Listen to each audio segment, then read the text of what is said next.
mayambu ahanba maktada channel asigi maikeidagi taramna oksabaga loinana Panthoi Mangang na ikokno na khurimjari ngasi su mayam gi damakta nungairaba wari macha ama puduna lakjare wari asigi mamingna Echantombi wari asibu ibirakbana Roshni Chanu housing mayam gi mafamda wari asi khudol tamjari mayam punna taminarasi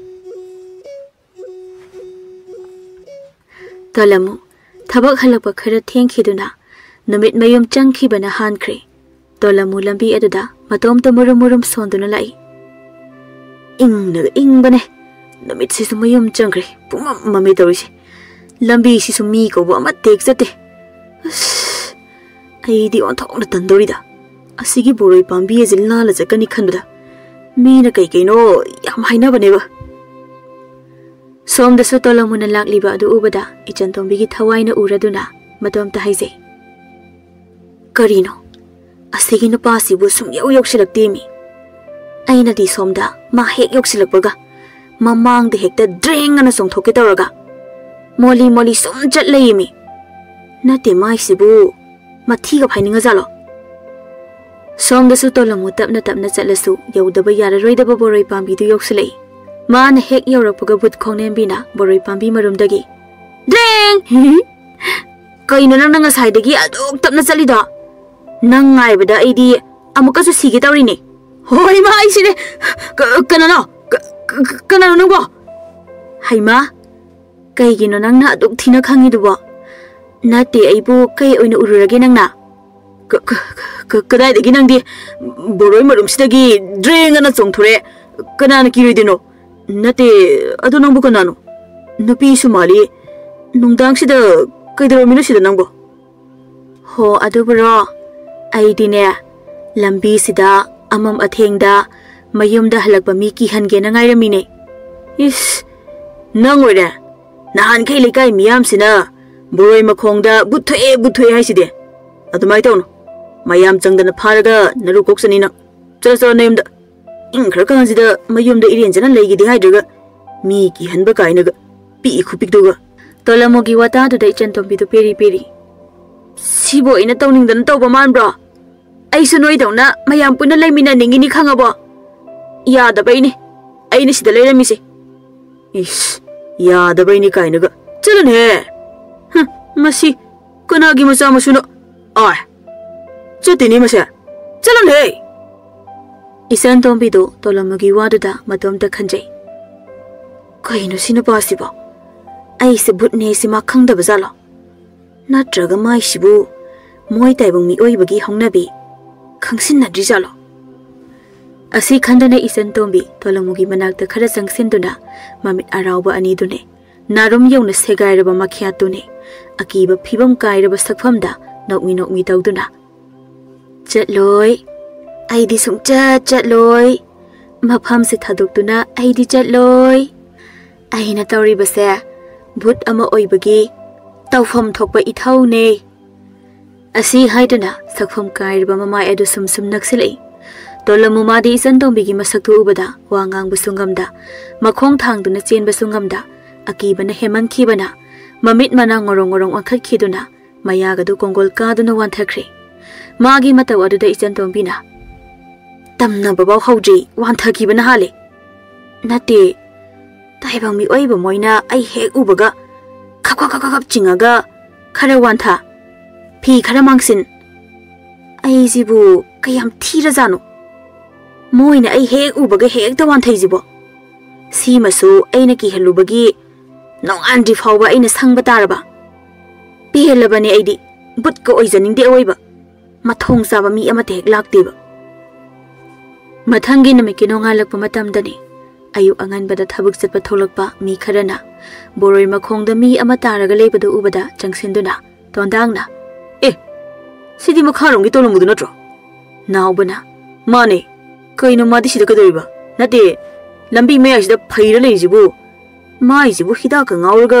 mayum yobu ngamdraba jalo thembungna noigi wari dom tangai khuse tolamuse sor honra hanam tingi aduga noi kanano ma chalaga moigi mayumda pawm ta pirusu Asi haiduna thembungna tolamugi manaton mayada sangsindu yenglubada sor pikna holami. Somda su pau piba chatkiba naubasu tolamugi mayum yauraduna mi kawi. Ine! Ho ine ibetombi! Ine! Imungdagi ibetombi hakang wawa chalaga tholaktuna naubada yengduna. Haima! Nauba! Kaidaure! Nang na ayu angan basida kwak na lanbaw chenba mangay swaida khong tawishina. Nauba machinda murum soli. Ish! Machan mayumda halakti kaiji khangdra khangdine. Macha nupaduna sorokta phaira tale horena pau tambi toruga aibu kwakna lanbaw chenba mari kaina. Tamdabi hek chatkhini aina mi hun kartuna ngasi. Ha! Kaidaure habano nangna haidu inedi amata tadrene. Nauba nangbu kana kaidaure habano. Ngarang aikhoi tolamudo yumda hanjilakti. Ado ma nupi chalhaure hairo. Noida thairiro. Phare ine ne jom chai tharaga lekai nupi kharaga imau logba lakminarage. Ibe tombigi wata aduda nauba madi nokningba amadum phauraduna nokmi. Ho ine ibe tombi. Tolamu nupi chenbagi pau tamba lakpana tiye gi se. E adudi nangdi kaidabu laiba. Ho ine wa marak amukta thatpirakhino. Tolamudo khungi hainabi boroi makhongda phaita ta le horena haiba lakpane aidi. Asi hairaduna nauba machinda amuk murum sonjei. Macha nupani kaina morok lobada mairau hinjinma manbaduna nupi chelamani khalliba inegi wakhal sisu aga paniko. Ibe tombi madi macha nupana boroi makhongda tahaure haibaduda pakhat khiduna imungda leiriba mi khuding maktana balauri.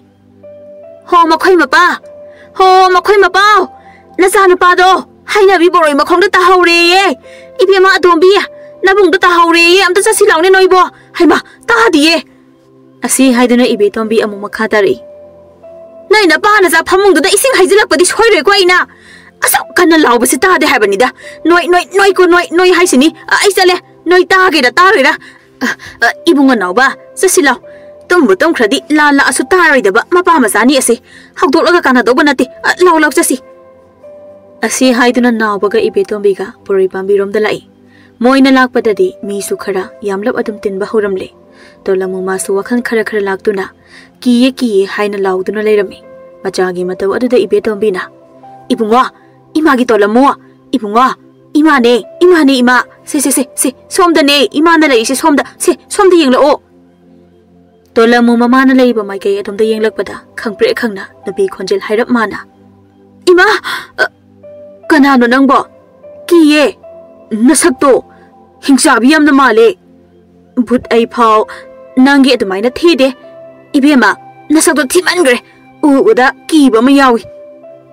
Masana haidorliba wahai adune tawthorliba mataw makne mama madi pakhatpadi lairaduna sawningba ama yawraduna. Is mama ingonda bu hingchabi mali kainaga but ai phau adumaina thide kainaga karigi but noai ngasidi but ka loina makhongla makhul ama thudeke hai nauba thembung tondang noi kari yengli law masi yumda thangsi. Asi haiduna makhoi mari changduna Echantombi gi thawai sanglaba tolamudu mayum tamna thangduna chakhi. Mayum dadi tolamugi mapa chawba tumba hawulaga hakango wawa challaga tholaktuna mangol dhari aduda satpham thai aduga matom ta haijai. Korino ibe tombi haibiye hui anaba manbiduna swaida laktana khongamaga kadai tana musa khrabajana. Kari mana hayambuduba isa nupa tolamudu phaita tahaure haibra longda tahaure haibra kaino ma haibanine. Madu yangang du suba thabak phaba sadana ayuk angan basida nungsi chaba thokpada yungjalli oidamni mina yahaw ngali yam phai kaina haina naba honabada wajarabani moi mama masani se isa tombi simadi mapa ai laudana oija oitha khangkraba. Asi haidana mamon kanokse mana asumna monda nungaina leiringai thongal adomdagi magi nupi na mamang thangduna nupa masa ahumna mi ama thanglaga laklibadu maui adu ubada chawba matomta amu haijai. Korino masina bishin tawrlisina nupa masa ahumsina kana haima asibo mamang longgi thimbung nauba tondang makhoina trane manida koino moi ahumna thangleisina kana oijana. Mana murum murum solingai sumang yausilaktuna mangol kakhatuna phak ama tharaga tolamu bu thami. Adubu tolamu magi haksangda thawai amana sadongduna leibana hippaga layu yada hogatuna chengi tawi. Adubu pharaduna Echantombina mapurebada onsinduna. Kari yengbirige makhoi mapaboduda. Nasa nupasna chengi tawribase amukta phasilao. Kori no ni mama no in tawridubo. Nangna koilau lauramaga. Nasa nupadubu noi mari changdana thangleidubu kaidawre habano. Adum ngangdana hangdana leiro mapanang. Nasa senang thoga mai senjakhrani. Magi nupina isau tawrakpa aduda chawba masu wakhal ita tada adum changchilaktuna machagi makhwangda kolaga phana hairi. Hai mukanun hai kadoi drung chaki tawise ha hai mukanun hai thado haibane hanuba koktangba karigino noi nei pharise thado dana asi haiduna tolamu chenki ge tawbada Nauba thembung tondang makhoi humchang silaktuna phai aduga thembungna khura sidi laitin onaba male amaiba amata kaurubana pharoidra hoine ai songa saidagi khalini kaino ma itau tawena makhol gasna nupi maladana masi lai nupi oiramgani ongnarisi mathong saba laitin de oiramoi masi migi hakchang de hekta songsilisina kari ai bu mathong saba oiramoi kainaga nangna kaya mathong sadana Nacha nupasina ngarang aigi leifamda laaga wan thara leikhibaduda aidi thawai ama oirubagi isam samna sangbani kaino matang asida tolamugi machannapi tondonbi imungdagi hakamga wawa chanduna thoglaga karino ngasaidagi ekhoi mangol sida charoi chikna badawna asuk yam langi sibo ngaktang tumbasidi yam yetlemi koino khoita chawsina mathi phainingba mangi muijina Asi haiduna tondonbi mabungi manakta khara changsilakpani Echantombi gi thawai changlaba tolamudi tondonbi da sauna yengduna changsilakana to gajai nupi na bu yahawa duk thengba tumba hawalakpagi najin naya su sengdana changsilakano namthiye manam na yadre mama nacha nupa gi simawonga mane ai phi amukta hongki aduga thangnaba khulgi amaiba haidondu amukta kaurugi Asi hairamduna chawba imung jangduna mafi honglaga thangnaba khultamna magi sangari du thoduna satki samlakpana thangnaba khul yawraktuna amaiba haidongi mayumgi sumangda leptuna mi sibu yum leibro nati soire yum sibu mi leibro oza haidon hoigi yum oibirabro imungdagi haidongi nupi asangbi tholaktuna kana hangba noibungo Yum sibu oza mai ba hitol hoigi mani ado ibungo ma masadi leite ne lai gi thawa ma chakhine asang bigi wadu da chawba matha sana is kam dawni sidi itaima oza du bu karam kanda gadi halakane ngasi ga tharaga namit maring di suri hore nongthil namit yungba adawai da gadi yumda thunglaba yai khali oh yam nungai jare du di taima Ozado lamsang salubagi wabudi yamna waramani haibu horen si oza hek halakpaga makha khulomda ngahakta lakpidaba yade haina amukta haibiu aigi sanupado karino laitin ongnaribra khangdi ngangna saknabaga yahodre haujiksu phana punaba ngamhobu janate hoi soidana haijage ibungogi mingdo haibiramo horen thibada lainaba yam nungai jare itaima aigi ming chawba kauje adudi ai amuk yaujaragi asi haiduna chawba mayum tamna amu halakle somdadi tolamu phana bo hotnabada ahwaba ama oiraduna makhong makhutu punsinduna thamle chawba na mayum yorakpada tawramlibada ubada nungaidana mama oza maibadu mayum dale haudene horen namit yungba dawaida mayum da thunglaba yai haihuine aduga laknaba haige budi haihawi magi nupiduna isa ahumsu pangwa wabire tawribase tondang thembung nawba makhoi ahumda yengduna hairakpani chawbana thembung nokmi wadi da khura ine ga isal tondonbiga makhoi ani khakna phabado ngamlaroi haidana aikhoi shodum leiraba haujikti khura laglabanina nasa aikhoi amuk chalaki haima ngai khoni noibo chak charaga chalo tondonbi nangbu nabung singjigi chana ba semun hei nawbana Yarni khura semaluran. Aikoi thabak su chatkadabani. Kona matang saba amada sarake.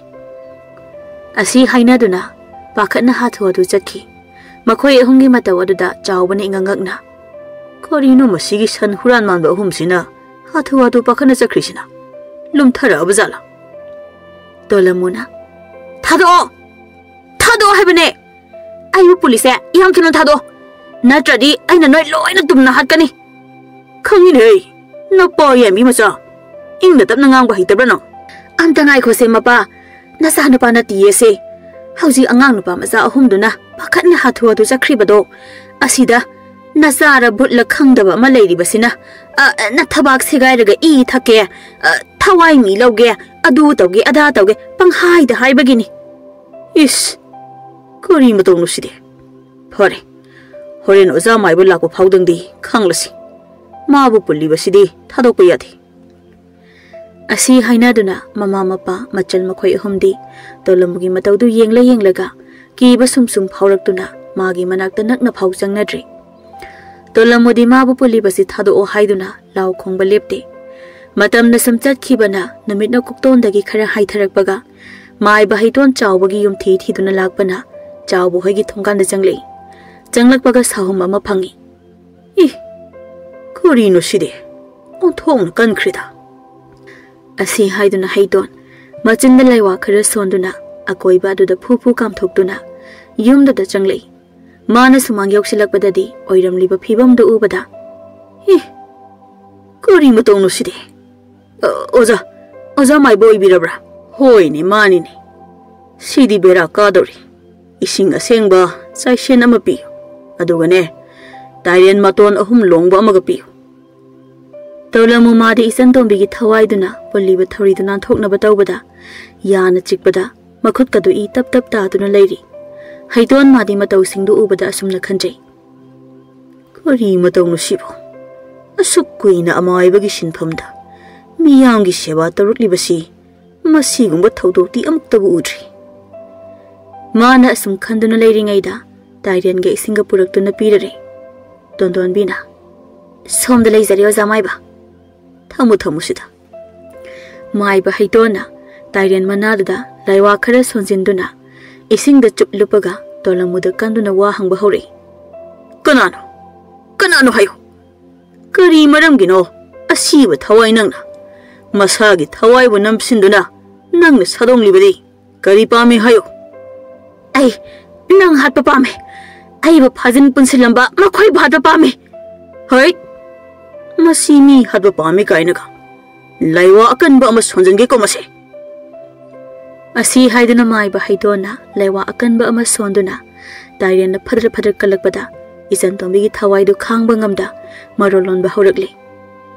Hai gi habra na. Karigino hayo. Nang na nupa asida changsinduna leibasi karigino hayo. Hairage ai haizarage. Tairen na kalibada lepo. Ai chaina du khangba ngamsilaktre. Adudi ahingba taibang haksang du thadoga. Sida ai gi mitmang da lepnero.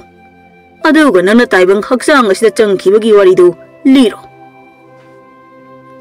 Haidon ki wada da Echantombi gi thawai adusu tolamudagi phan chungthurei adumna thawai duna chongthokibada tolamu wakhal mangna longna haithaki machagi mataw aduda mama oibidu pakhana sensilei ibe tombina ibungo imagi tolamu imana kauribase tabro nangbo ibe ma kari su tawroi phajana hifal aduga ne maira sengba amatang piyo ingonda Haidona kari su tawroi hairabada ibe tombi machagi mamaida amuk nan makokta amuk nan thadawduna makhol thoktana leikhre tondon bina lawtho uduna maira asengba amasu pire haidona Echantombi amadi magi mayaida mai adubu thanduna wa hangba hori he thawai karigino nangna taibang haksang asida changsinduna haksang asibu awaba piribadi Echantombi gi thawaina ngarang thokhiba thodok pumba amaiba haidonda tamlaba matungda amaiba haidona amu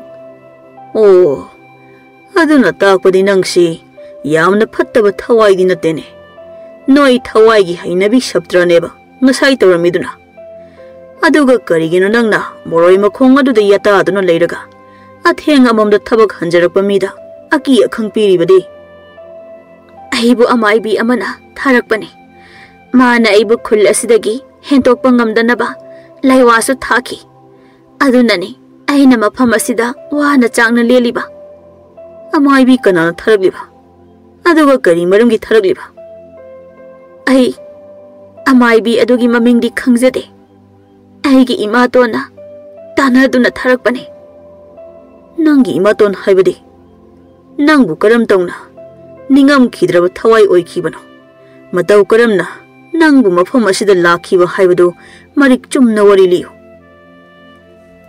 हाइतोना मागी worry लियो हाइरकपदुदा इचनतोंबी कपसु कपनिंग हरावबसु फावी मरमदी असुकुइना माना ताइबंग हक्सांग अमदा अमुक चंगदुना मागी worry सिदबु हंगलकलबदी खंदुना होनजरकपदा अमाइबा अमाइबी अमतना हंगबिरकते ngasi magi wari lirani khanbada ma yamna harauna wari liba hore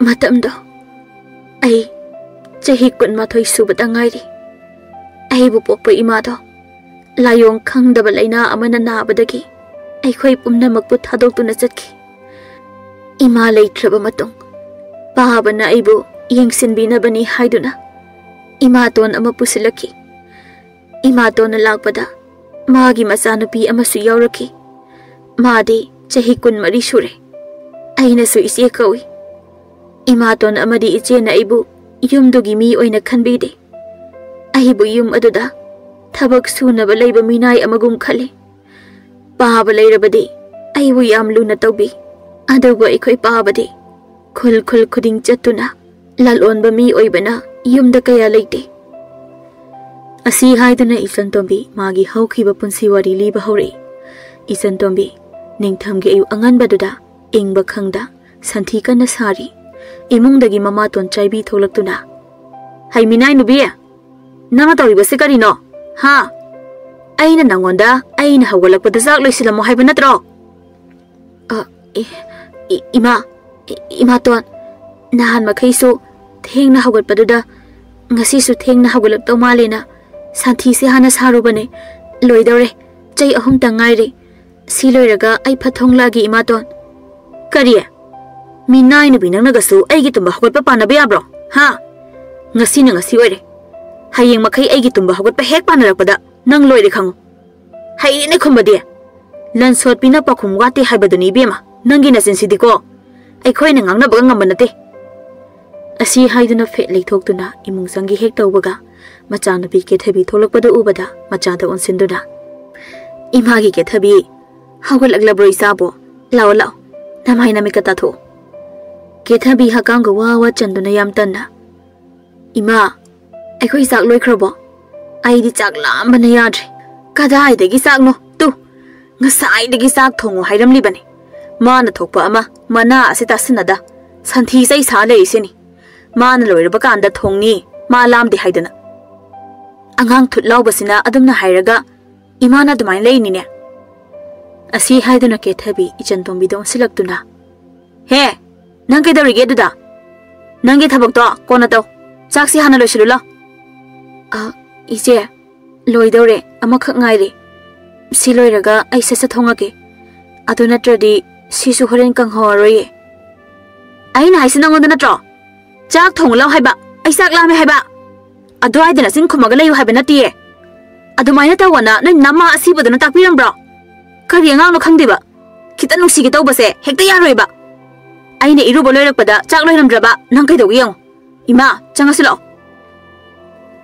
asi haina duna mama masa ani tadi changkhre Echantombi madi lai oikraba mama bu panduna nganglabasu machin khumluba ngamda tomina nongai taba sauningba kaya phajinduna thabak singdu sasat loisinduna chak thongba changki chak loisiladuna magi thiraga chana ba haiduna mama tonga machega kaurure chaibi amadi ke thabi su changlakduna chakluk phangda phamthaduna chak cha ba hawi cha ba ya ba chare mabuk thale chak to lem dawre hairaba kanda केथबी माने इचनतोंबी उद्रिङै मसम खरा फोइदुना हापचिन्दुना इचनतोंबी दे हेक्ता लाक्थरै चाक सिबु कमाइना थोंगिनो सामगी सामngakta सिबु कमाइना सादौरगे हाबा हा कमाइना सादौरगे हाबनि the सिबु आइना सादना बन तौग्यां तौरिबा नत्रो नंगी से Masegi matau aduda Echantombi kina macheda.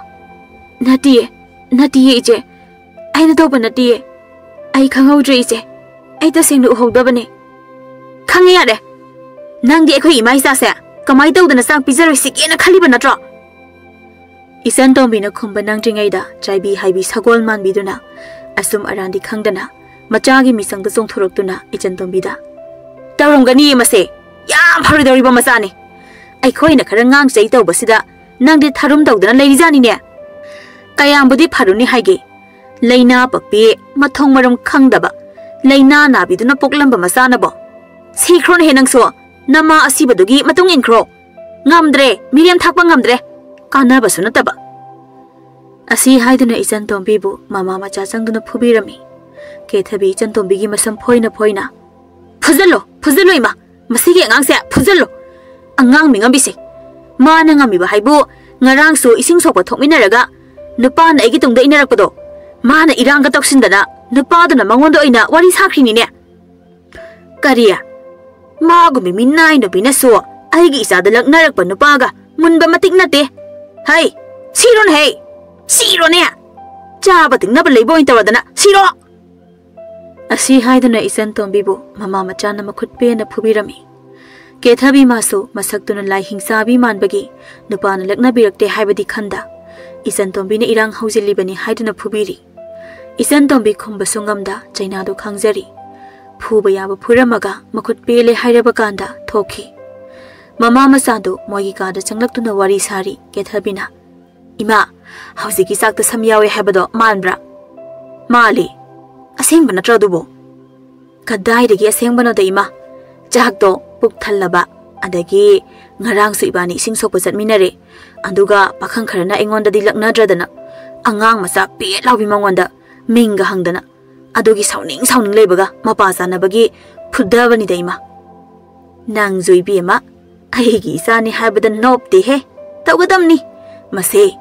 ot peyaba otlaga maral ama pisilaga kok tanthoki aduga leiriba lanthum mayam se ichagi oidaba yadabani aduga nupana laknarakpagi matang sidi bema nangna sagol lukhrabi manbe oiramnida nangonda laknaraktrido kaino ima nachagi misang sangadra hairaga imagi do minnai no bisigi misang yamale hai nate hai aina haibadi asengbani kaino imana kayam phajadanano aibu sagol lukhrabi male haisibo ngasine ima isa oina khanarakani ima sabi pokpani ko yare se ima na phagi tobani isa dagi henba leiba nati isa na bu pamaba nupa do tab hekta phani kaino ima leiri sidi isa gi bo kai wat kani haige somdana Echantombi madi makhoi mama macha ani changduna phubirambagi chaina marakta mama bu ningsingduna kapchari ima nang bu na chai gi awabase yeng bangam libro na chabu se loksin biro ima kari gi na imana phatta bana pek thalaba dai bang basida na chai bagi to madon dok piram libadi baba nang halo na chai hamna ware ima masigi minai no bis na kapli base yam taningre amta kapkanu taning de haru soba thangnaba minaga taraga aikhoise yamna phatta boina ukhrani hoi ima hairuge kapsu kapningra poni masigi na piese kari wakhanda bu kapningi bano asi haiduna chaibi chakhumlomda amuk sanglaktuna Echantombi do silaktuna hai taning de ko nang kapli bado kana ta na kapli bano nangi do nama asi baduna ta na kapli bro ibe manang singang le chaire haibagi aki basu laite nama asibaduna aduna tau haina tambiram bran he Echantombi nahan makhai mama masana phuba chai bangangba ma kari su khumjade adubu ngasidi khangba ngamlaktraduna machan khumlei ima to aibu phubiyo chaibiyo adubu layo ikraba ima budi banduna ngambigano nacha ta banu aijade is masinga khumini he ngonda palle nang kai doge habano palle ha amuk ka supange noi namma asibado laina pakpido lai thong bido palle nang kai doge habano ima to इमातोनगुमना मेगी नुपादा अतोंबी ओइरगा मेगी इमुंग थुहाइगदबगी सरुक लाइना लैथुम चामा चामा पक्तुना सिखिबना भाई ए मसिंग खमिनी मसे याम हाइरेने नंग याम हाइरेने असी हाइदुना चाइबी इचनतोंबिगी मचिंदा खुपांग हंजिन हंजिन थाजिंदुना मसम अमुक फोइदुना नंगुमबी मिन्नाइ नुबी नंगसो आई हिजातगा खुंबा साये खुमखिद्रा हा खुमखिद्रा हायो नंग हातोरा नंग हा नम्मा सिबुदुगी मनक्ता थाबियोरा नंग ngasi na ngasi oire hayeng makai na sindo hangkan he khumaba nang aina ne nama gi manakta thare khangu yamening de jari ba singse sasalo shelu aduga phi amot pe yam lebani adu sasa sudo khangaba asi hairam duna chaibi Echantombi gi masam du phoi boi in boi tarom duna thokre Echantombi machin khumba sungam da susu tawduna jari ba mayam du loisin jahawi nong magi namini Kethabi yam sauna sanglak mama bu kauri. Ima! Ima! Ho ima! Ima amubi! Kari no, kari kukaw la kaw no, la padong he kawardana. Minna ima biyangang dukaray likre, kaw thoro mo do. Chap sabi mga nga jadi yara roy. Ma yaye haydana niya, sumhenjala ka dawri. Kay dawragi mi Kethabi nang ba, nati, ma na kari dawra magiya ba. Ma na nga mi ba haybo? Mamang lam gi idom sa laybida, pautam lam libane. Ma boy khani yam thina otpi nei biri haidana Echantombi na ba karam ba kan da tamlam ni ba yum dagi ma pan su thok ta bi ma na ba ma na tam da na mini hekta haira pa ya ba na te bai ma ho adu bu kari haira ino haiba mama gi na salai bi na Kethabi Echantombi do yam wazara ba ni luna to bi yu kain haira ini mina sumai na hayali se ma na mi da wari sa bai na tro is aina de yam ing tapra yam phabra na khalaga ma di lai kai de gai khoi gi wari ge sari jat oire ibema law chak thongau bani nungai ni manga sidi asumna mama ma sa da chakhum da changlak tuna kaiso haija da tumina chak thongliba Echantombi da wa amata haida mahum ama sat satok tuna Echantombi gi makhuta kit hekta nami mama ton machena aduna tawrakani khangdabi Echantombi ma di khangpre khangna asabagi khangduna lawri Kaino dari si bo, ay na kari lang karagi je, ay sahawa na yadre am to tado. Ima to, ay mabasin di gano, ay am to tado. Ay matado biyo, ay kahang mga amdre je. Ay matado. Heminay nubi, nang nakari no, laikay mi day koy buyoli bade. Angang nating natana, kari gilay kay de wari sari banoba. Nama asibadana adum na taw haina tambiram raha. Imay pema. Laysa na miwa ngang ba so pamla basina. Hayeng mawoy rabadi kamay taw ni bema. Nayung pala baso sanaroy ko. Echantombi ngamzabi thongna phudok tuna mama machibu inthok tuna. Ay na kanada sa wari saki balayte. Ima to iche noyani da ina kaya mo iham na yet labage. Ay na karamba kahanda wari saru dawri bano. Ay na kaya kaya matabag tao krabage. Masinga kumini he masya. Masi mama daga. Kaya ambudi paruni haige. Namma lay na papido na poklamba masana ba. Pare. Ima to lamadi. Ichi na ibu aduk patana kalabadi. Ado ba ima to? Simadi kango. Ay gi ima na lay na lay tung paglaga siri ba do. Ima na nahanjaba na te. Ipa na pataba. Mapang kuding kul kuding. Matong marong kang dabi ima to ang gabi na bigay hagaloy na raga. Ima na mo sandoki balay na hane. Kariya. Ay ba matong marong kang dabi kay naga. Masin kasi yam nakalin he. Asi hayda na Echantombi bu amuka sa pubiri. Mama na Echantombi da puringi. Kethabi mana wakal ikan kanthada. Echantombi gi tunglom dagi thang na thilaki. Amuk da sunatana hanjin thilaki. Machagi matau da chaibi pakhana. Ibima. Ima gi bema. Kari na nang dawri sibo. Nang mi hatlaba. Nang mi hatlaba ko. Ima. Ay na mi hali ima. Ay mi hali. Thammo thangdo makana thammo. Aduga mi khangnarak chingayda mafam saba yengaga phamjin khinaba tausi Echantombi madi thangna thilakpagi chaina du khangba ngamda mayadagi ikheng oduna awa chaina khangduna leiri awaba khangna khangna machinda tapna sosoli iche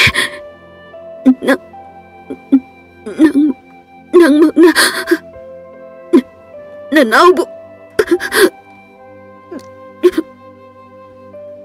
si haiduna Echantombi madi aroiba oikre Taibang mi oiba ikhoina karigino ahenba asuk pamiba asibo chaibi amadi ke thabina ahenba pamlamdraba ngasi su Echantombi taibang pal asida hingdun leiramkhini ko migi wakhal chendraba mama machaduna namita khiba ngaiduna Echantombi bu inkhongi su thek amada phumjinki wari sing asi liba loirakpada Echantombi gi thawaido hikna kaptuna makha tari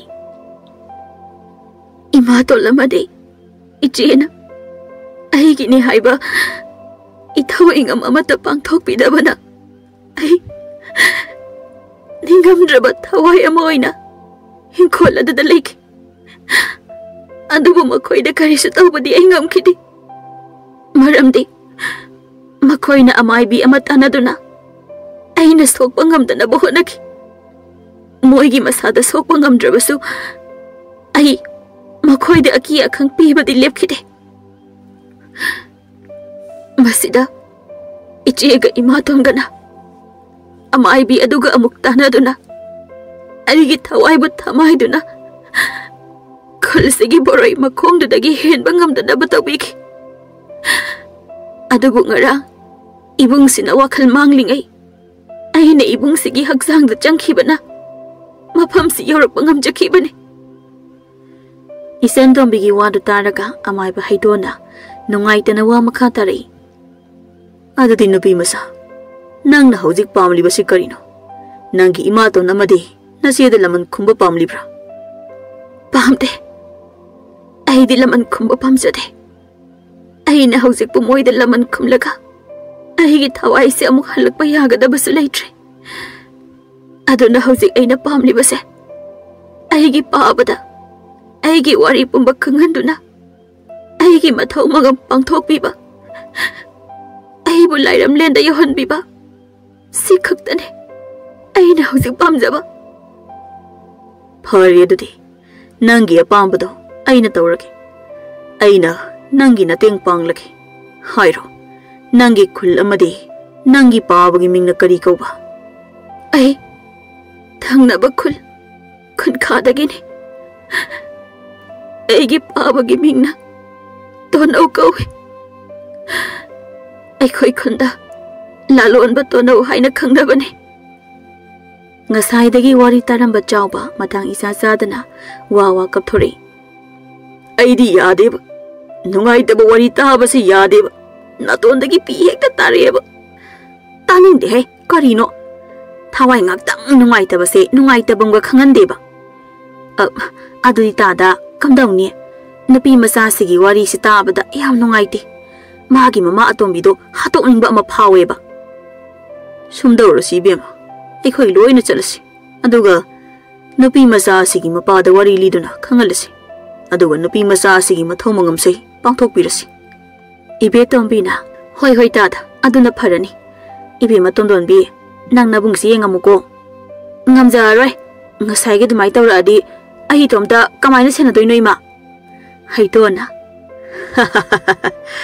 karisu tawroi koibema hojikti asi hairaduna chawba haiton ibetombi amadi Echantombi gi thawai makhoi mari punna tonogi mayum tamna lai moina yorakpada chaibi madi pham senaduna leirami kethabi masu mayum palaga chanadaduna halaktuna leirami haitona hana kawi yum sibu lalonba tonau hoigi yum oibirabro kethabi mamagi manakta phamduna leirambani mane kana oibirabano aikhoi paabane tonau hairido ibema aikhoi si noigi paabaga aruba wari ama sadaba yadaduna lakpane amukta kauthokpiyuba baba ho baba mi laiye amukta thokpiro kana hangbano o som oibidoira tonau harise mani aini Kari maramgi oirabano aibu hongibabo.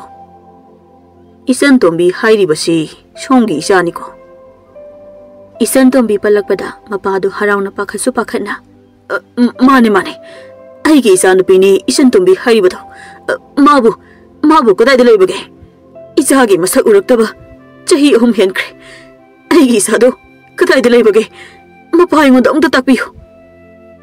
Mapagi matau adada Echantombi masu hingna kaptuna. Baba, nangi nacha Echantombi sida leye. Nachabu udrabra baba.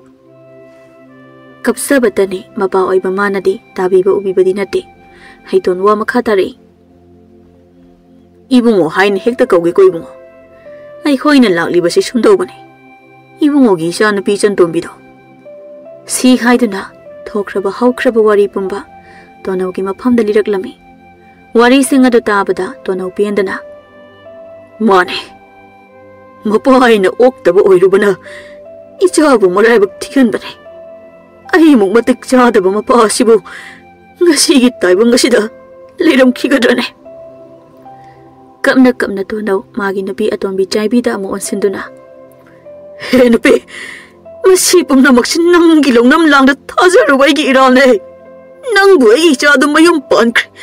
Athapu mafamda nangna haiba tadana chatkre haibadaine. Aigi ichana leitaba mafam asida noigi namana jasu leiba yare. Chatkhrojalo.